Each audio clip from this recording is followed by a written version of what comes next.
হয় আজি কলিয়াবৰ তিনিআলি যি গৌৰী ভৱন আছে গৌৰী ভৱনত আজি আম আদমি পাৰ্টিৰ ৰাজ্যিক সমন্বয়কৰ উপস্থিতিত আজি যোগদান সভা অনুষ্ঠিত হৈছিল আৰু অনুষ্ঠানত উপস্থিত আছিল যি উত্তৰ পূবৰ তত্ত্বাৱধায়ক ৰাজেশ শৰ্মা। মই তেখেতৰ লগত উপস্থিত আছোঁ আৰু তেখেতে কিছু গুৰুত্বপূৰ্ণ মন্তব্য আগবঢ়োৱা দেখিবলৈ পোৱা গৈছে। বিভিন্ন সময়ত বৰ্তমান অসমত যে তেখেতে চিণ্ডিকেটৰ প্ৰসংগৰ কথা উল্লেখ কৰিছে, লগতে বিভিন্ন প্ৰসংগ তেখেতে উল্লেখ কৰিছে। মই তেখেতৰ পৰা কিছু মন্তব্য ল'বলৈ চেষ্টা কৰিম। কি ক'ব আপুনি? চিণ্ডিকেটৰ কথা উল্লেখ কৰিছে বৰ্তমান সময়ত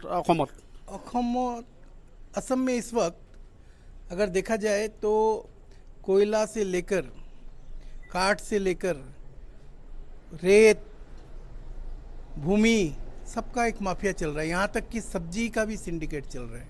मुझे ऐसा पता चला है कि दिल्ली से असम से बाहर से कुछ भी सामान आता है उसके ऊपर भी सिंडिकेट है।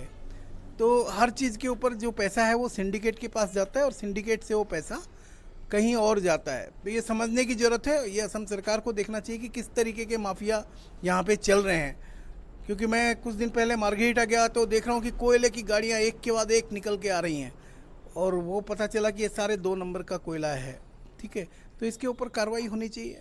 तो आप क्या ये मान सकते हैं कि किसी पुलिस विषय मंत्री जो भी सरकारी अमला है, मंत्री है, नेता है, उनके जुड़ाव के बिना इस तरीके से सुपारी का माफिया, ड्रग्स का माफिया, कोयला का माफिया, काठ का माफिया, रेत का माफिया, इतना सारा कुछ चल सकता है?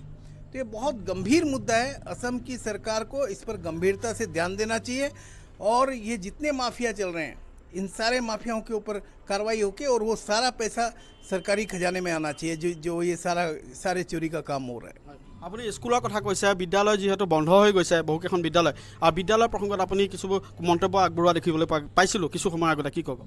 देखिए, मैं अभी काफ़ी टाइम से असम में घूम रहा हूँ और जब भी हम कहीं जाते हैं तो कुछ स्कूलों को भी देख लेते हैं, कुछ हम देख लेते हैं कि हॉस्पिटल्स कैसे चल रहे हैं। तो असम के स्कूलों की हालत बहुत ख़राब है। असम के जो कम्युनिटी हेल्थ सेंटर्स हैं, जो हॉस्पिटल्स हैं, यहाँ तक कि जो मेडिकल कॉलेज भी हैं, उनकी हालत बहुत ख़राब है। अभी मैं कल तेजपुर में था तो मैंने कुछ साथियों से पूछा, जो वहाँ के सांबादिक बंधु मिले हमें, तो उनसे मैंने पूछा कि क्या यहाँ तो हेमंत बिस्वा शर्मा जी ने कहा कि बहुत शानदार मेडिकल कॉलेज है। तो उन्होंने कहा क्या मेडिकल कॉलेज है, यहाँ थोड़े से भी गंभीर बीमारी होती है तो रिफ़र कर दिया जाता है गुवाहाटी या डिब्रूगढ़, यहाँ इलाज की कोई व्यवस्था नहीं है।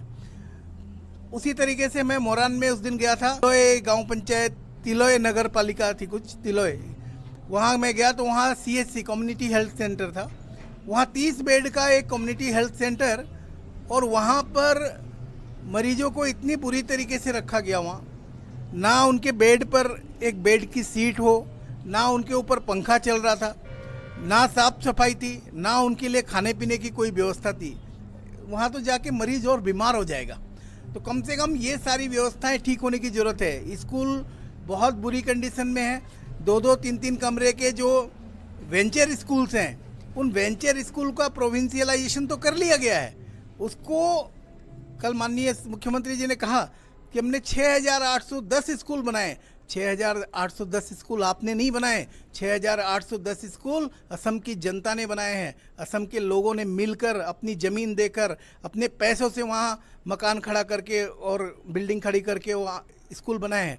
उनको आप सरकार की वाहवाही उससे नहीं, आप अपनी वाहवाही नहीं करा सकते। वो तो उन्होंने बनाया, आपने तो सिर्फ सरकारीकरण कर दिया। लेकिन सरकारीकरण करने के बाद क्या आप उन स्कूलों में बिल्डिंग बनाई आपने? क्या उन स्कूलों में टॉयलेट्स बनाए? क्या स्कूलों की व्यवस्था ठीक की? क्या वहाँ स्मार्ट क्लासेस बनाए? क्या वहाँ बच्चों के लिए खेलने के लिए कोई ग्राउंड बनाया? तो आपने जब ये सारी चीज़ कुछ किया ही नहीं, आप सिर्फ 6810 लोगों स्कूलों का नाम सरकारी खाते में लिख के आप ये कहना चाह रहे हैं कि 6810 स्कूल बना दिए। माननीय मुख्यमंत्री जी, बड़ी बड़ी बातें करना बंद कीजिए। असल में शिक्षा व्यवस्था को ठीक करना है तो शिक्षा व्यवस्था में आपको काम करना पड़ेगा। दूसरे राज्यों से सीख कर आइए, दिल्ली से सीख कर आइए।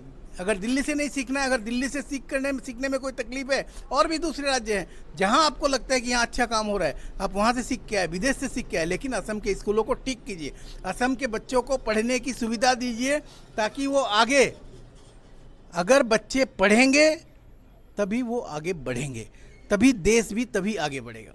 যেহেতুকে আপুনি কৈছে যে শিক্ষাৰ ক্ষেত্ৰত কৈছে স্বাস্থ্যৰ ক্ষেত্ৰত কৈছে লগতে আপুনি সিন্ডিকেটৰ প্ৰসংগ উল্লেখ কৰিছে আৰু এই ক্ষেত্ৰত লৈ আপোনালোকে যিহেতুকে আম আদমি পাৰ্টিৰ যিসকল নেতৃবৃন্দ এতিয়া উজনি অসমৰ গোটেই উত্তৰ অসম ভ্ৰমণ কৰি ফুৰিছে আপোনালোকে ভাবেনে যে আম আদমি পাৰ্টিয়ে দখল কৰিব পাৰিব অসম আমি অসম দখল কৰিবলৈ অহা নাই আমি ৰাইজৰ মন দখল কৰিবলৈ আহিছোঁ আমি ৰাইজৰ মন দখল কৰিব লাগিব আৰু ৰাইজে বিচাৰিলে ৰাইজে নখ জোকাৰিলে নৈ বৈ বুলি কয় ন তো সেইটো ৰাইজে পাৰিব যদি ৰাইজে আমাক ভাল পাব ৰাইজে আমাক আশীৰ্বাদ দিব ৰাইজে আমাক মৰম কৰিব তেনেহ'লে নিশ্চয় আমি অসমত চৰকাৰ বনাব পাৰিম আৰু অসমত চৰকাৰ বনোৱা মানে আমি সেইটো সত্তা প্ৰাপ্তিৰ কাৰণে নকৰোঁ আমি সেইটো অসমত চৰকাৰ বনাই আমি অসমৰ ৰাইজৰ কাৰণে কাম কৰিম যিবিলাক মূলভূত সমস্যা অসমৰ সেইবিলাকৰ সমাধানৰ ক্ষেত্ৰত কাম কৰিম